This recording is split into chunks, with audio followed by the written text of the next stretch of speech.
الرحمن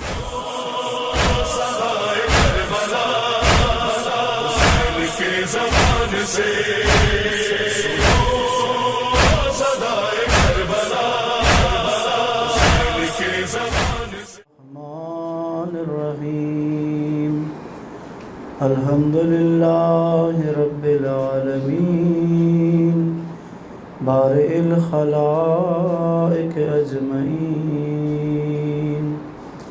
الذی لم یلد ولم یولد ولم یکن له کفوا احد الصلاة والسلام على أشرف الأنبياء والمرسلين حبيبنا وحبيب إله العالمين الذي سمي في السماء أحمد وفي الأرضين بأبي القاسم محمد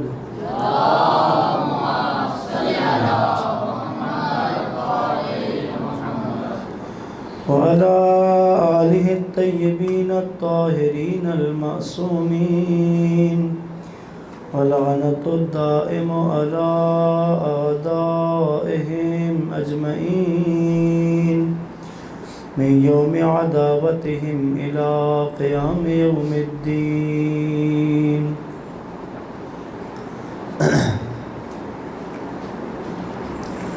السلام عليك يا أبا عبد الله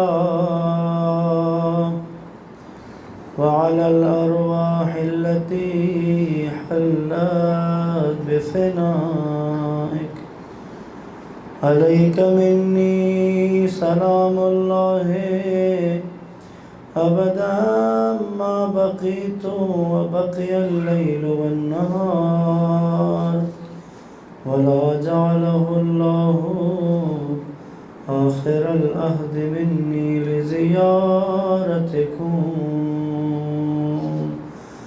السلام على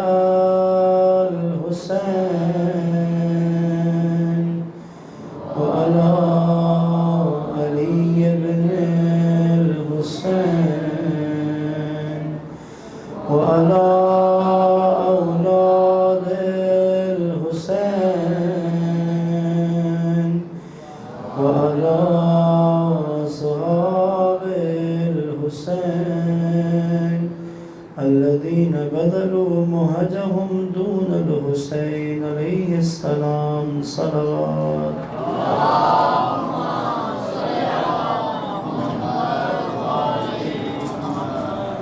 أما بعد فقد قال الله تبارك وتعالى في كلامه المجيد بسم الله الرحمن الرحيم وسارعوا إلى مغفرة من ربكم وجنة عرضها السماوات والأرض أعدت للمتقين درود پڑھیں محمد اللهم صل على محمد.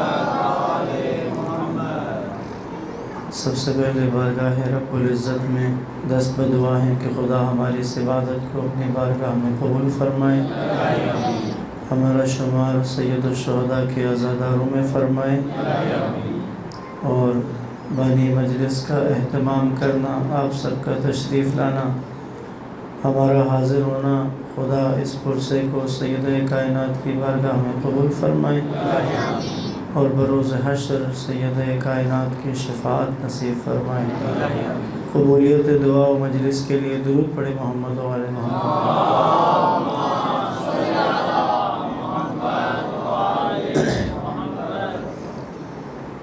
عزیزان محترم، تقویٰ کے موضوع پہ ہماری بات جاری ہے، اور کل ہم نے مراحل تقویٰ میں سے 2 مراحل کو آپ کی خدمت میں، بلکہ 3 مراحل کو آپ کی خدمت میں بیان کر دیا تھا۔ آج مراحل تقویٰ میں ایک اہم مرحلہ، اور اس کو تھوڑی وضاحت کے ساتھ آج ہم بیان کریں گے، اور کل انشاءاللہ جو آخری مجلس ہے اس سلسلے کی، اس میں صفات تقویٰ کے اوپر ہم آخری مجلس میں بات کو سمیٹیں گے انشاءاللہ۔ درود پڑھیں محمد و آل محمد۔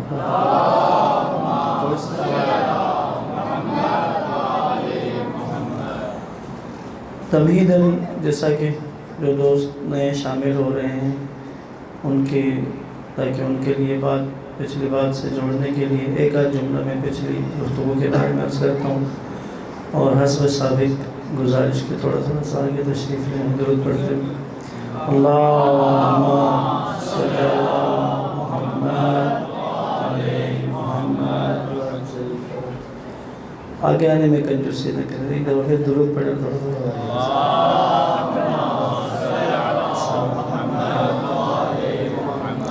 میں نے اس دفعہ تو دعا بھی کی ہے کہ ہم سب بچپن سے مجالس اعظام میں شریک ہوتے ہیں، ہر سال اور سال میں بھی تقریباً ہر مہینے میں کوئی نہ کوئی مجلس میں ہم جاتے ہیں۔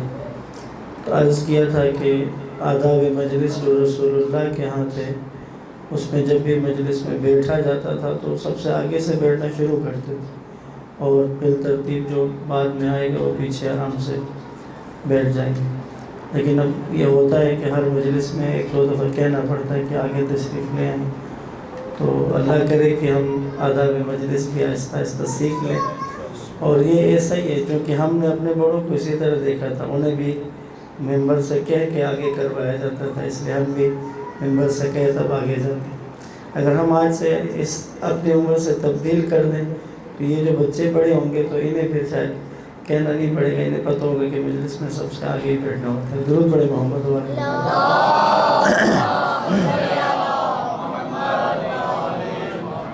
تقویٰ کا معنی جو رائج ہے، جو کیا جاتا ہے، وہ پرہیزگاری کے عنوان سے تقویٰ کا معنی کیا جاتا ہے۔ عرض کیا تھا کہ شیخ مطہری نے یہ بیان کیا کہ تقویٰ کا معنی، تقویٰ عربی زبان کا لفظ ہے اور اس کا معنی جو ہے پرہیزگاری کسی بھی لغت میں نہیں کہا گیا، یعنی عربی لغات میں کہیں پر بھی تقویٰ کا معنی پرہیزگاری نہیں بنتا۔ ہاں، زہد کو پرہیزگاری کے کسی اس میں لا سکتے ہیں۔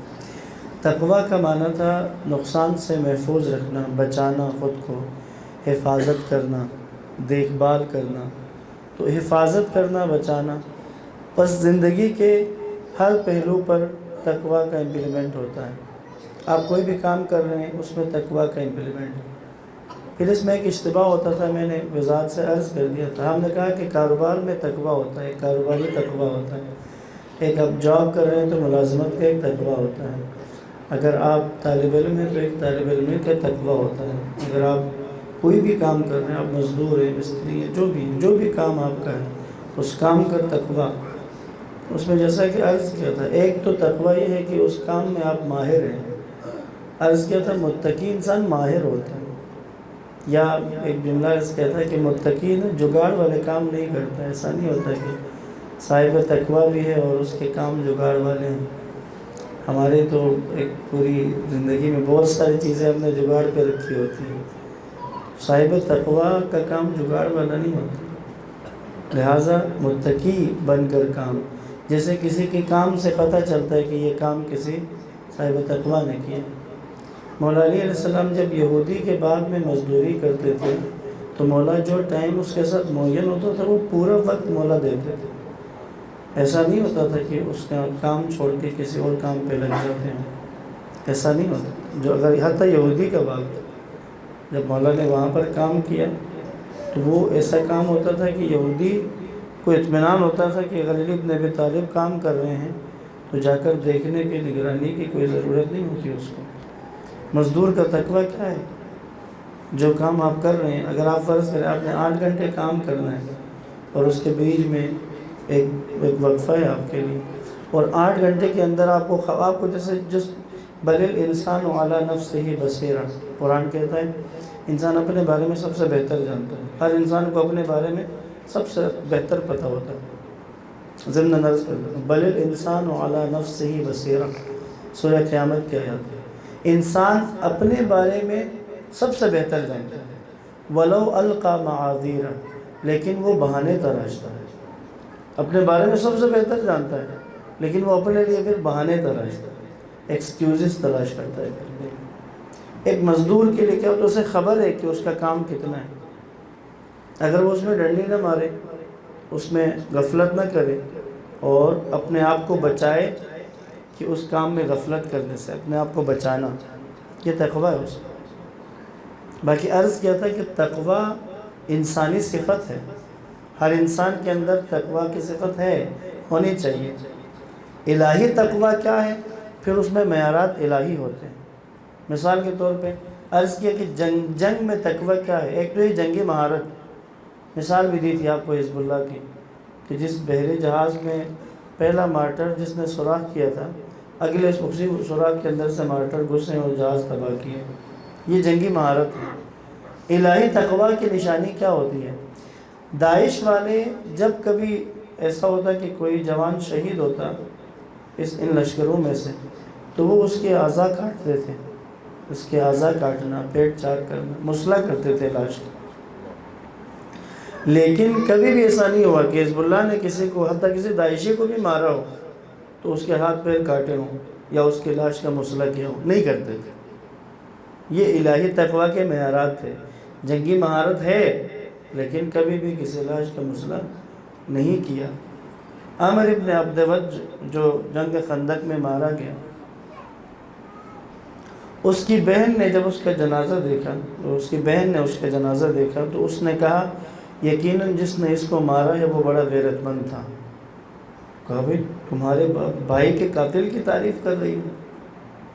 اس نے کہا نہیں، دیکھو اس کی جو زرہ پہنی ہوئی ہے اس زرہ کے اوپر قیمتی نگینے جڑے ہوئے ہیں، جس نے بھی ان کو مارا ہے اس نے اس کی زرہ کو بھی ہاتھ نہیں لگائی، ورنہ تو ہوتا ہے کہ بھئی اس زمانے میں ایسا ہوتا تھا، جس کو قتل کر دیا اس کے زرہ، اس کی چیزیں پھر سب لوٹ کے لے جاتے ہیں۔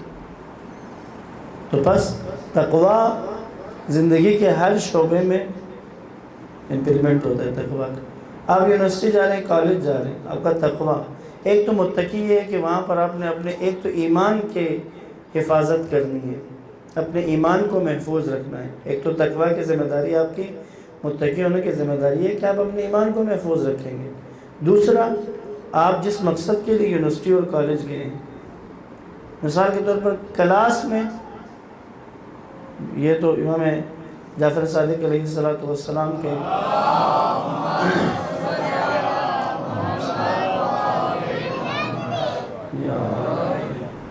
چھٹے امام کا ایک فرمان ہے، مولا فرماتے ہیں ہمارے ماننے والے کی نشانی کیا ہے، یعنی کیسے پتہ چلے گا کہ شیعہ ہے جب امام جعفر صادق کا ماننے والا ہے؟ مولا نے کہا 10,000 کی آبادی ہو، 10,000 کی آبادی، ایک جگہ 10,000 کی آبادی ہو، اس آبادی میں جا کر لوگ سروے کریں اور پوچھیں اس علاقے کا سب سے متقی ترین انسان کون ہے، وہ جو تمہیں سب سے متقی ترین انسان ملے گا سمجھ جانا کہ وہ ہمارا ماننے والا ہے۔ یہاں ایک تقاضا بھی کیا ہے کہ تم اگر 10,000 کی آبادی کے اندر رہتے ہو، تمہاری پہچان ہو، تمہارے تقوی کی وجہ سے تمہاری پہچان ہو کہ علی کا ماننے والا۔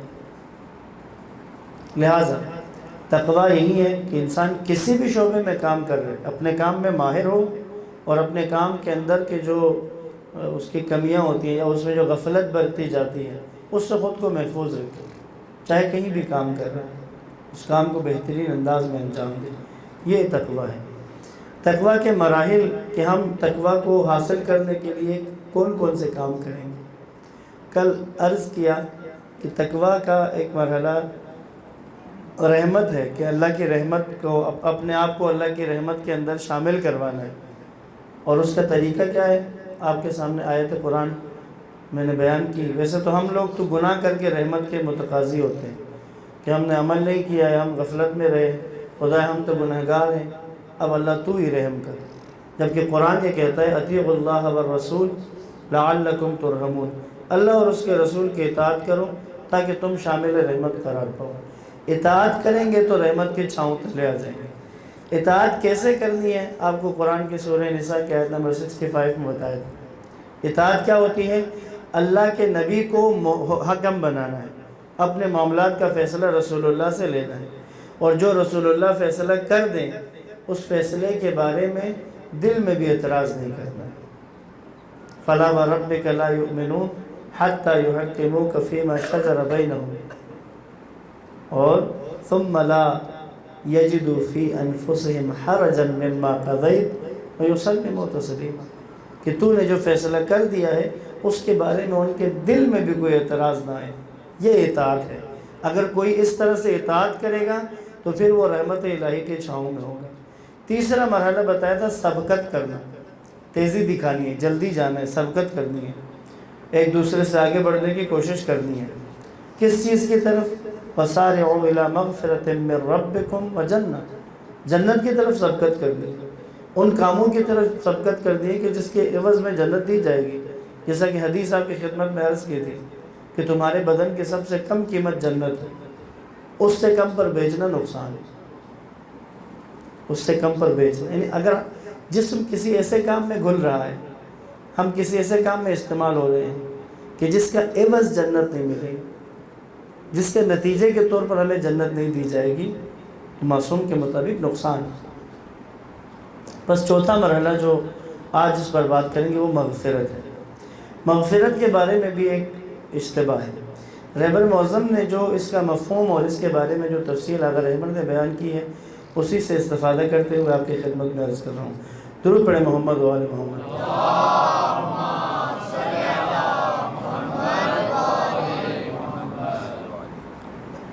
وَسَارِعُوا إِلَىٰ مَغْفِرَةٍ مِّن رَبِّكُمْ، وَسَارِعُوا تیزی سے جاؤ، إِلَىٰ مَغْفِرَةٍ مغفرت کی طرف، تم مغفرت کی طرف تیزی سے جاؤ۔ اور ہم جو مغفرت کا معنی ہم سمجھتے ہیں وہ ہے معاف کرنا، خدایا ہماری مغفرت فرما، یعنی میں معاف کر دوں۔ مثال کے طور پر کسی نے اگر کسی کو کوئی چوٹ لگا دی اور وہ کہ یار مجھے معاف کرنا، اور وہ بھی کہ چلو میں نے تمہیں معاف کر دی، یعنی ہم کچھ غلطی کریں اور معافی مانگیں۔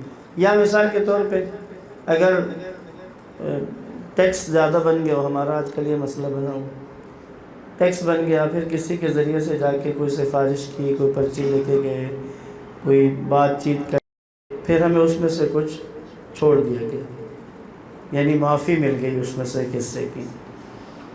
تو مغفرت کا معنی بخشش کیا جاتا ہے، بخش دینا، معاف کر دینا، جبکہ مغفرت کا جو عربی میں معنی استعمال ہوتا ہے یہ غفران سے ہے۔ غفران کا معنی ہے زخم کا ختم ہو جانا۔ کسی جگہ، کسی بدن پہ، کسی جسم پہ زخم لگتا ہے، اس زخم کے مندمل ہو جانے کو غفران کہتے ہیں۔ غفران ہو گیا مطلب زخم مندمل ہو گیا۔ ہم جب گناہ کرتے ہیں، ہم جب اللہ کی نافرمانی کرتے ہیں تو وہ گناہ اور نافرمانی روح پر زخم لگا دیتا ہے، ہماری روح زخمی ہو جاتی ہے، روح پر خراش آ گئی، ہم چھوٹا گناہ خطیئت جو جس کہتے ہیں بھولے سے جو گناہ سرزد ہو گیا، خراش آ گئی روح کے اوپر، جان بوجھ کر گناہ کیا ہے، گہرا زخم آ گیا روح پر۔ اب روح کے جو زخم ہیں ان زخموں کا علاج مغفرت کہلاتا ہے، یعنی مغفرت کیا کرتی ہے، ہماری روح کے زخم کو مندمل کرتی ہے اور اس کو پہلے جیسا بنا دیتی ہے۔ صرف ایسا نہیں ہوتا کہ مندمل ہو گیا تو نشان بھی باقی رہتا ہے، نہیں، مغفرت کا کام ہی ہے۔ مغفرت کیا کرتی ہے، زخم کو ٹھیک کرنا اور پہلے والی حالت میں لے آنا۔ یہ خدا کا خاص یہ کرم ہے اللہ کا۔ اللہ نے کہا انی لغفار، اللہ کہتا ہے میں کوئی ضدی نہیں ہوں، ایسا نہیں ہے کہ تم نے اپنی زندگی کے کسی حصے میں میری نافرمانی کی ہے یا تم نے کوئی گناہ کیے ہیں، تم میری اطاعت کے نیچے آئے نہیں ہو، لیکن اب اگر تمہیں احساس ہوتا ہے، اب اگر تمہیں پشیمانی ہوتی ہے، اب اگر تم لوٹنا چاہتے ہو، تو ایسا نہیں ہے کہ اللہ ضدی ہے، ایسا نہیں ہے کہ اللہ مانے گا نہیں، ایسا نہیں ہے کہ تم اگر اب توبہ کر کے آ بھی جاؤ تو پھر بھی تم کسی بڑے مقام تک نہیں پہنچ سکتے، ایسا نہیں ہوتا۔ یہ دنیاوی سسٹم نہیں ہے، یہ دنیا کا کوئی رحم کرنے والا نہیں ہے۔ ہوتا ہے نا بعض اوقات آپ نے کسی کے ساتھ کوئی زیادتی کی ہو تو بعد میں جا کے معافی مانگتے تو وہ معاف کر دیتا ہے، لیکن پھر بھی خلش باقی رہ جاتی ہے، وہ دوبارہ اس طرح کی فرینکنس نہیں آ پاتی۔ عموماً یہ فیس بک، سوشل میڈیا پہ اس طرح کے جملے، دوستوں کی آپس میں دوستیاں ٹوٹے تو وہ اس طرح کے جملے لکھ دیتے ہیں، اور مصیبت کی بات یہ ہے، ماتم کرنے کا مقام وہ ہوتا ہے جب اس طرح کی جملے لکھ کے نیچے اب ہمارے مولا کا نام بھی لکھنا شروع کر دیے، جملے لکھ دیتے ہیں، نیچے مولا علی کا نام لکھ رہے ہیں۔ شروع اقبال سے ہوا تھا، اب مولا علی پہ آ چکے ہیں۔ اکثر ایسا ہوتا ہے کہ ایسے ایسے اشعار ہوتے ہیں کہ جن کا علامہ اقبال کی پتہ نہیں ان کے کسی بھی شعر سے کوئی تعلق نہیں ہے، چند 2-3 دن پہلے بھی ایسا ہوا ہے، گروپ میں وہ اشعار آ گئے کافی سارے، وہ پتہ نہیں کس غریب کی محنت تھی، تو وہ نیچے لکھا ہوا تھا اقبال کے کتنے خوبصورت اشعار ہیں۔ میں نے رپلائی کیا، میں نے کہا یقیناً یہ پڑھ کے اقبال کی روح بھی کانپ گئی ہوگی، یہ تو میں نے کبھی بھی نہیں نہ لکھا تھا، نہ ایسا سوچا بھی تھا کبھی۔ اب کیا جملہ استعمال ہوتا ہے، ٹوٹی ہوئی دوستی دوبارہ جڑ تو سکتی ہے لیکن پائیدار نہیں ہوتی۔ دلیل، کیونکہ ٹوٹے ہوئے شیشے کو جوڑ بھی دو تو اس میں نشان باقی رہ جاتے ہیں۔ ٹھیک ہے، یہ اب دنیا کے معیارات ہوتے ہوں گے، لیکن اللہ کی طرف کوئی اگر واپس آتا ہے، اگر خدا کی طرف کوئی لوٹ کر آتا ہے، اللہ ایسا نہیں کرتے۔ اللہ ایسا نہیں کرتا کہ تمہارے پچھلے وہ یاد کر رہے تمہیں، اچھا آ تو گئے ہو لیکن تمہیں یاد ہے نا تم کیا کیا کرتے رہو، نا، ایسا بالکل بھی نہیں ہوتا۔ ایک حدیث آپ کو سناتا ہوں، میں لرز گیا تھا جب میں نے یہ حدیث پڑھی، درود پڑھیں محمد و آل محمد۔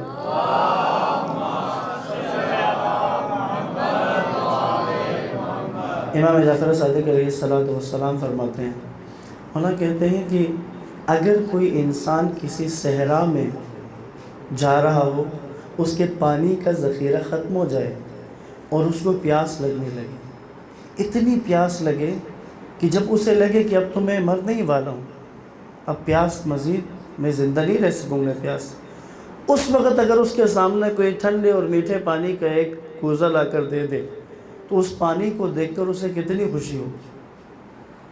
ذرا اس کو تصور کریں نا، یہ کیفیت بیان کی ہے۔ اگر انتہائی پیاس کے وقت میں کہ پانی مل بھی نہیں رہا تھا، اچانک کوئی پانی سامنے آ جائے تو اس وقت اس پیاسے کو کتنی خوشی ہوتی ہوگی۔ امام فرماتے ہیں اس پیاسے سے زیادہ خوشی خدا کو ہوتی ہے جب گناہگار بندہ لوٹ کر واپس آتا ہے۔ جب بندہ واپس آتا ہے نا لوٹ کر، خدا میں واپس آ گیا، مجھے پتہ چل گیا کہ میں جو زندگی گناہوں میں گزار رہا تھا اس میں میری کوئی بقا نہیں ہے، کوئی نجات نہیں، میں تیری طرف واپس آیا، کیا تو مجھے قبول کرتا ہے؟ انی لغفار، خدا کہہ رہا میں ضدی نہیں ہوں، انی لغفار، میں مغفرت کرنے والا ہوں، تو واپس آئے گا، میں تیری روح کے زخموں کو ان کا ایسا علاج کروں گا کہ جیسے وہ تھے ہی نہیں زخم۔ آیت ہے قرآن۔ عرض کرتا ہوں درود پڑھیں محمد و آل محمد پر۔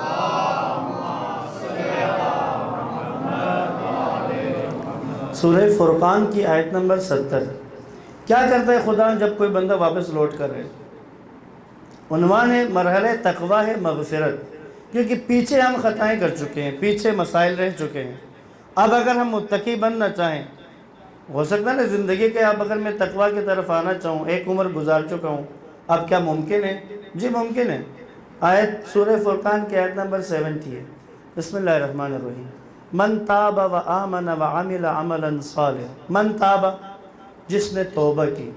توبہ کا جو معنی ہے وہ ہے جو لوٹ آیا، جو پلٹ گیا، جو واپس آ گیا، جو لوٹ آیا۔ وآمن، ایمان لے آیا۔ وعمل عملا صالحا، اور اس نے نیک عمل انجام دینا شروع کر دیا۔ اب کیا ہوگا؟ اللہ اسے معاف کرے گا، صرف معافی ہے۔ اللہ اس کو کہے گا چلو تمہیں بخش دیا، صرف معافی ہوگی؟ نہیں، خدا کی کریمی کا دیکھیں، خدا کی رحمت کو دیکھیں۔ اللہ کیا کہہ رہے ہیں؟ فَأُولَٰئِکَ، اگر ایسا کرے تو یہ پھر وہ لوگ ہیں یُبَدِّلُ اللَّهُ سَیِّئَاتِهِمْ حَسَنَاتٍ، اللہ پھر اس کے گزشتہ گناہوں کو نیکیوں میں بدل دے گا۔ جو گناہ کر چکا تھا پہلے، اس کے نامہ اعمال میں بعنوان گناہ کے درج تھے، اللہ کہہ رہا ہے فَأُولَٰئِکَ يُبَدِّلُ اللَّهُ سَیِّئَاتِهِمْ حَسَنَاتٍ، خدا تمہارے گناہوں کو نہ صرف یہ کہ مٹا دے گا بلکہ ان کو نیکیوں کے طور پہ درج کروا دے گا۔ پھر ان نیکیوں کے جو اجر ملتے ہیں، ان نیکیوں کی وجہ سے جو اگلے نیکی کرنے کی انرجی ملتی ہے وہ تمہیں ملتی رہے گی۔ کرنا کیا ہے؟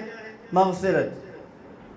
بس مغفرت کو تھوڑا سا اور بیان کریں، درود پڑھیں محمد و آل محمد۔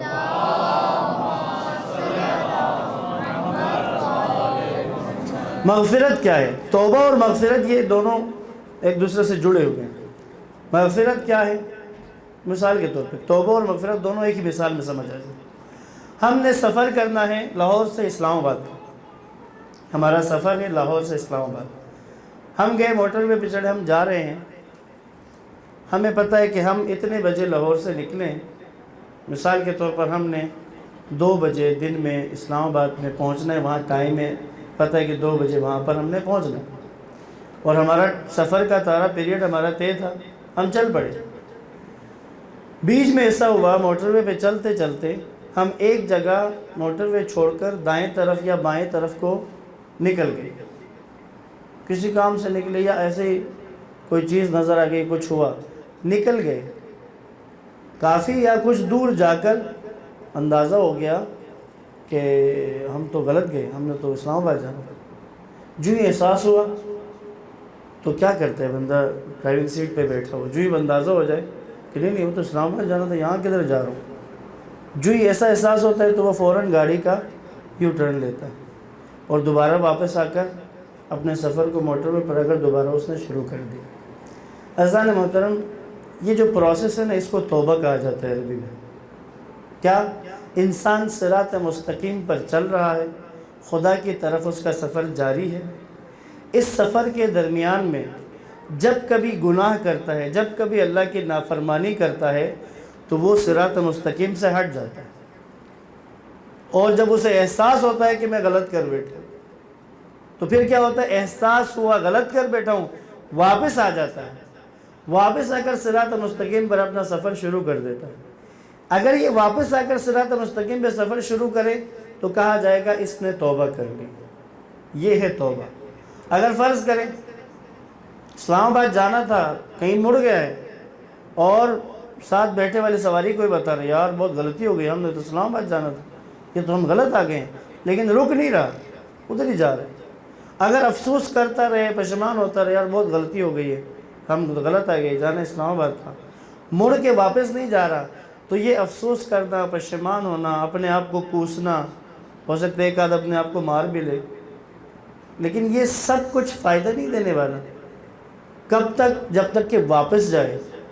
توبہ یہی ہے، توبہ 180 ڈگری مڑنے کو کہتے ہیں، یو ٹرن جو آتا ہے نا، 180 ڈگری پہ مڑنا۔ انسان جب گناہ کرتا ہے تو وہ اپنا رخ خدا کی طرف سے موڑ لیتا ہے، پھر ہمیں اس میں سے کچھ چھوڑ دیا گیا، یعنی معافی مل گئی اس میں سے حصے کی۔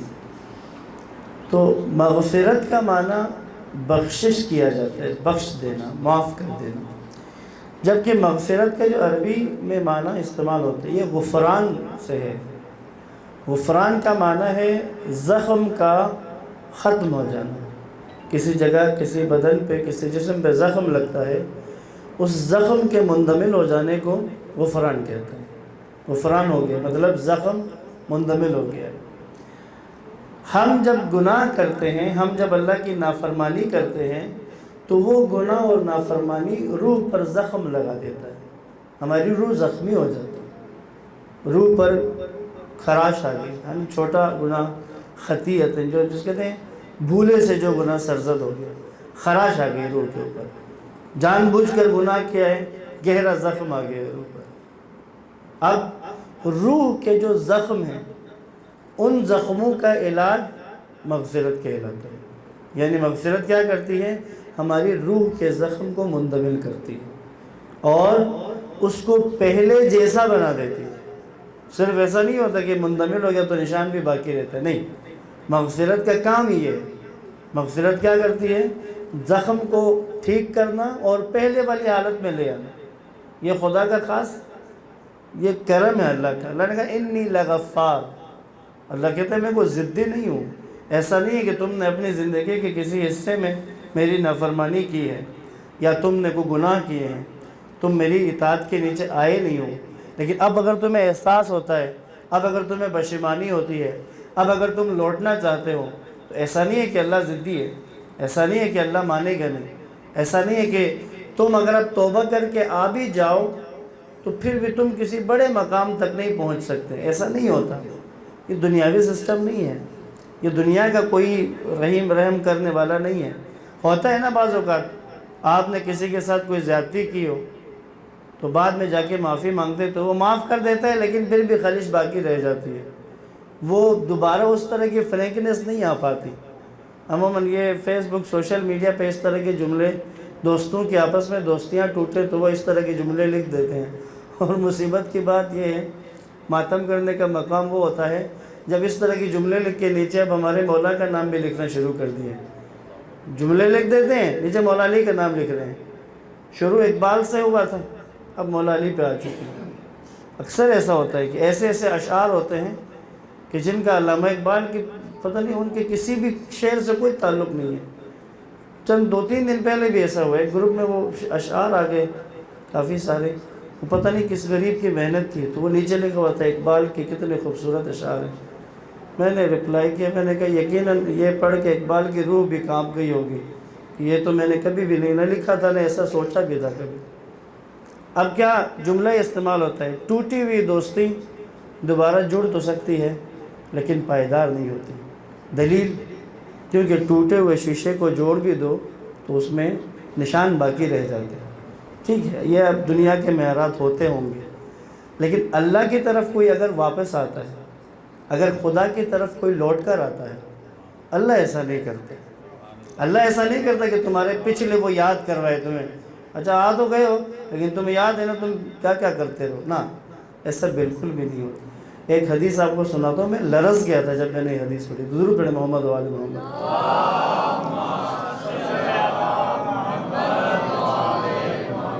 امام جعفر صادق علیہ السلام فرماتے ہیں، مولانا کہتے ہیں کہ اگر کوئی انسان کسی صحرا میں جا رہا ہو، اس کے پانی کا ذخیرہ ختم ہو جائے اور اس کو پیاس لگنے لگے، اتنی پیاس لگے کہ جب اسے لگے کہ اب تو میں مرنے ہی والا ہوں، اب پیاس مزید میں زندہ نہیں رہ سکوں گا پیاس، اس وقت اگر اس کے سامنے کوئی ٹھنڈے اور میٹھے پانی کا ایک کوزہ لا کر دے دے تو اس پانی کو دیکھ کر اسے کتنی خوشی ہو۔ ذرا اس کو تصور کریں نا، یہ کیفیت بیان کی ہے مولانا۔ اگر انتہائی پیاس کے وقت میں کہ پانی مل بھی نہیں رہا تھا، اچانک کوئی پانی سامنے آ جائے تو اس وقت اس پیاسے کو کتنی خوشی ہوتی ہوگی۔ امام فرماتے ہیں اس پیاسے سے زیادہ خوشی خدا کو ہوتی ہے جب گناہگار بندہ لوٹ کر واپس آتا ہے۔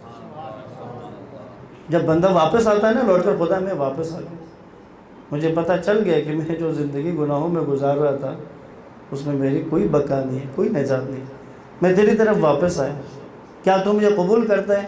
انی لغفار، خدا کہے میں ضدی نہیں ہوں، انی لغفار، میں مغفرت کرنے والا ہوں، تو واپس آئے گا، میں تیری روح کے زخموں کو ان کا ایسا علاج کروں گا کہ جیسے وہ تھے ہی نہیں زخم،